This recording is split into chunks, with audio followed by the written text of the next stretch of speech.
मन अपने पति या पत्नी से संतुष्ट नहीं होता, उस दूसरी जगह भागता है, एक्स्ट्रा मैरिटल अफेयर के लिए भागता है। क्या ये उचित है? पहली बात तो समझिए इस बात को कि होता क्यों है ये। इस जीवन में आपको जो पति या पत्नी मिला, अब वो या तो अरेंज मैरिज थी या हो सकता है लव मैरिज भी क्यों ना हो। आपको लगा कि देखते ही तुमसे प्यार हुआ और पहली बार ही इकरार हो गया, कहने को तो ऐसा लगा, लेकिन वही पति या वही पत्नी अब पसंद नहीं आता, अब उससे जी उब चुका है, अब कुछ और चाहिए इसको। ये और क्यों मांगता है मन, ये और क्यों मांगता है?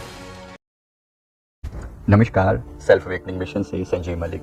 दोस्तों, हमारा आज का ये वीडियो किसी प्रश्न के उत्तर में है।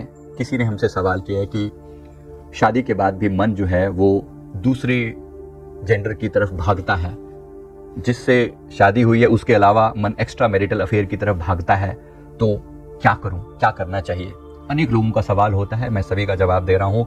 जरा इंपॉर्टेंट है, कान खोल कर ध्यान से सुन लें और सभी सुन लें, क्योंकि मैं एक पास्ट लाइफ रिग्रेशन थेरेपिस्ट हूं। अब तक 7,000 से ज़्यादा लोगों के पास्ट लाइफ किए हैं, देखे हैं, और ये ऑनलाइन भी ये चीज़ उपलब्ध है। अगर आप भी जानना चाहते हैं तो आप हमारे नंबर पर संपर्क कर सकते हैं। तो बात को समझिए कि सबसे पहले कि ये होता क्यों है। मन अपने पति या पत्नी से संतुष्ट नहीं होता, उस दूसरी जगह भागता है, एक्स्ट्रा मैरिटल अफेयर के लिए भागता है। क्या ये उचित है? पहली बात तो समझिए इस बात को कि होता क्यों है ये। एक बात तो यह है कि अनेक जन्मों में हमने अनेक लोगों के साथ रिश्ते बनाए हैं, अनेक जन्मों में। तो इस जीवन में आपको जो पति या पत्नी मिला, अब वो या तो अरेंज मैरिज थी या हो सकता है लव मैरिज भी क्यों ना हो। आपको लगा कि देखते ही तुमसे प्यार हुआ और पहली बार ही इकरार हो गया, कहने को तो ऐसा लगा, लेकिन वही पति या वही पत्नी अब पसंद नहीं आता, अब उससे जी उब चुका है, अब कुछ और चाहिए इसको। ये और क्यों मांगता है मन, ये और क्यों मांगता है? इसको समझने के लिए ये समझना जरूरी है कि हमारे मन की एक्चुअल डिमांड क्या है। ये घटना कोई पहली बार नहीं घट रही। मैंने देखा है कि ये जो आज व्यक्ति एक्स्ट्रा मैरिटल अफेयर की तरफ भाग रहा है, ये पिछले जीवन में भी यही करता या यही करती थी, उससे पहले भी यही करता या यही करती थी, उससे पहले, मतलब ये एक सीक्वेंस चली जा रही है। तो भाई तुम्हें समझ में नहीं आ रही क्या बात? कर क्या रहे हो? बार बार क्या ढूंढ रहे हो? क्या ढूंढ रहे हो? कोई ऐसा चेहरा चाहिए जो सच्चा प्यार दे मुझे, ऐसे लोग ढूंढ रहे होते हैं। कोई सच्चा प्यार दे, कोई मेरी आत्मा को संतुष्टि दे। गुड़ तो नहीं मिली संतुष्टि, तो हमने क्या नहीं मिली थी संतुष्टि? क्यों मिलेगी तुम्हें संतुष्टि? कहां से मिल जाएगी? एक बात को समझिए, अंततः अपनी आत्मा को जाने बगैर संतुष्टि ना कहीं मिली है ना मिल सकती है, ना कहीं मिली है ना कहीं मिल सकती है। तो पहले अपने भीतर उतरो। अपनी संतुष्टि, अपना आनंद अपनी आत्मा के भीतर है। ये बात आज समझ लो, 10 साल बाद समझ लो, 10 जन्म बाद समझ लो, 10 युग बाद समझ लो, समझनी तो पड़ेगी। लेकिन तुम्हारी समझ में इतनी जल्दी बात नहीं आती ना, तो बात को थोड़ा घुमा फिरा के बताना पड़ता है। और मैं एग्जांपल देता हूं, इसमें दिक्कत क्या है। सबसे बड़ी बात, पहली बात तो ये होती है कि अगर आपको भी इस जीवन में सच्चा प्यार नहीं मिल रहा, तो डेफिनेटली कभी ना कभी आपने भी किसी के साथ सच्चा प्यार नहीं किया, तो आपको कैसे मिल जाएगा, कहां से मिल जाएगा? जैसे मैं कई लोगों का, आज भी आप देखते हो ना, अपने आसपास की घटनाएं देखते होंगे कि मजबूरी में मन तो कहीं और था शादी करने का, लेकिन वहां शादी नहीं हो पाई, किसी भी कारण से चीटिंग हो गई, हमने चीट किया, उसने चीट किया, व्हाटएवर, या कोई और पैसे वाला या मिल गया या कुछ ऐसे करके, तो शादी कहीं और प्यार कहीं और। तो ये घटना बड़ी कॉमन है। तो जब ऐसी घटना घटती है कि प्यार कहीं और शादी कहीं और, तो डेफिनेटली ये पर्सन जो है ये पूरा संतुष्ट कभी नहीं हो पाएगा। क्योंकि जब इसने पहली बार दिल लगाया था, जिस व्यक्ति के प्रति अपना मन को समर्पित किया था, वो मिला या मिला नहीं या मिली नहीं, अब शादी कहीं और हो गई है।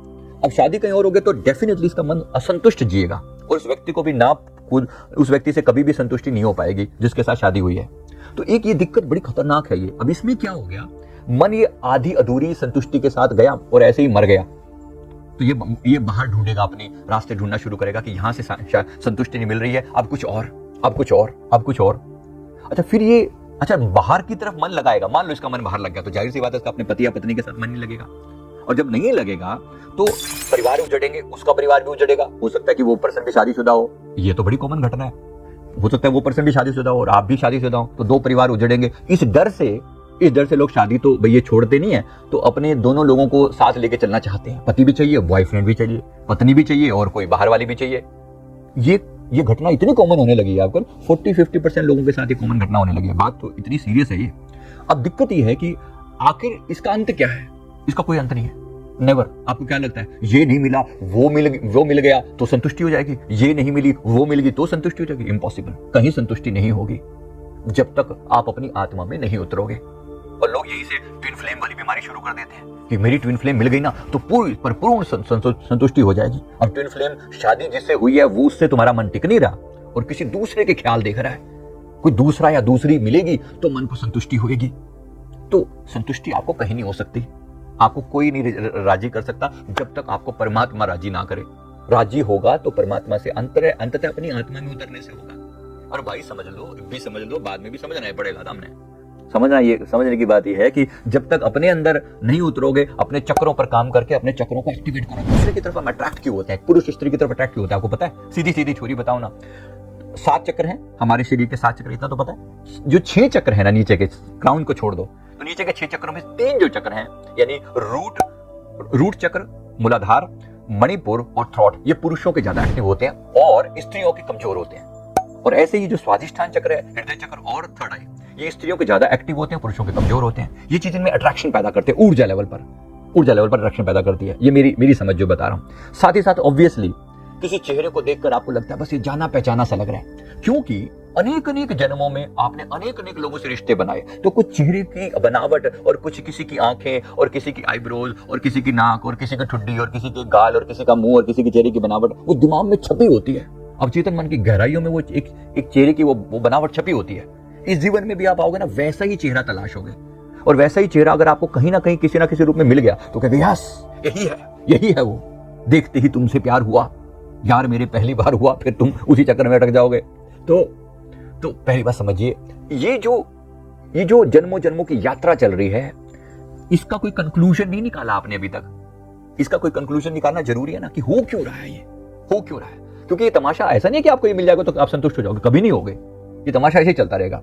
तो दिक्कत क्या आ रही है, वैसे मैंने कहा हमारे जो 3 चक्र पुरुषों के जो स्ट्रॉन्ग हैं, स्त्रियों को वो वीक हैं, स्त्रियों के जो स्ट्रॉन्ग है पुरुषों के वीक है, इसलिए अट्रैक्शन पैदा होता है। और खासतौर पे स्वादिष्ठान चक्र स्त्रियों का स्ट्रॉन्ग होता है, वो अट्रैक्ट करता है, उनके नैन नक्श, उनकी बातें, उनका चेहरा, वो सारी चीजें अट्रैक्ट करती हैं पुरुषों को, इसीलिए अट्रैक्ट करती हैं। फिर उनका चौथा हृदय चक्र, कोमल हृदय, पुरुष चाहता है उस तरह की कोई माँ की ममता जैसा जो स्वरूप चाहता है, लेकिन वो देखता है स्त्री के रूप में तो वासना से भरा हुआ है।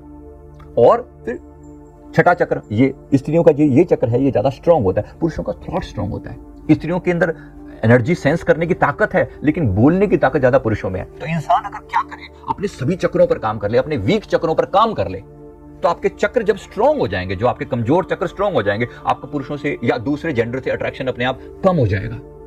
मेरी बात समझ लेना, बड़ी इंपॉर्टेंट चीज है, गुड रहस्य है ये। अगर ऑपोजिट आपने अपने सभी चक्रों को एक्टिवेट करने के लिए थोड़ी मेहनत कर ली, विशेष रूप से जो चक्र कमजोर हैं उस पर थोड़ी मेहनत कर लें, तो आप थोड़े समय में पाएंगे कि एक समय ऐसा आता है कि जब आपके सारे चक्र बैलेंस हो जाते हैं, दूसरे की जरूरत खत्म हो जाती है। इसका मतलब ये नहीं कि आप छोड़ के भाग जाएंगे, फिर ये नहीं कह रहा हूं मैं, बिल्कुल नहीं कह रहा हूं। बस ये है कि फिर अब वो पागलपना खत्म हो जाएगा। फिर जहां हो आप संतुष्ट हो, जहां हो आप आनंद में हो। कोई व्यक्ति, कोई स्त्री, कोई पुरुष आपको संतुष्टि नहीं दे सकता भाई। संतुष्टि जब भी आएगी अपनी ही भीतर से आएगी, अपनी आत्मा से आएगी। तो अपने अंदर उतरना, कोई दूसरों के पीछे पड़ने से नहीं होगा। मैंने देखा है लोगों की हालत इतनी खराब है कि वो एक व्यक्ति के 2-3 अफेयर हैं और फिर उन्हें दोनों चाहिए। पत्नी को भी छोड़ नहीं सकते क्योंकि बच्चे हो गए हैं, अब वो उसको नहीं छोड़ते। इसी तरीके से लेडीज के साथ भी, पति को भी नहीं छोड़ सकती, ओके मुझे पति भी चाहिए, बॉयफ्रेंड भी चाहिए, मुझे पत्नी भी चाहिए और बाहर की भी चाहिए। तो कहां से बात बनेगी? दिक्कत कहां है? जब तक अपने अंदर काम नहीं करोगे, इनर वर्क नहीं करोगे, तब तक जहां भटकोगे भटकते रहो।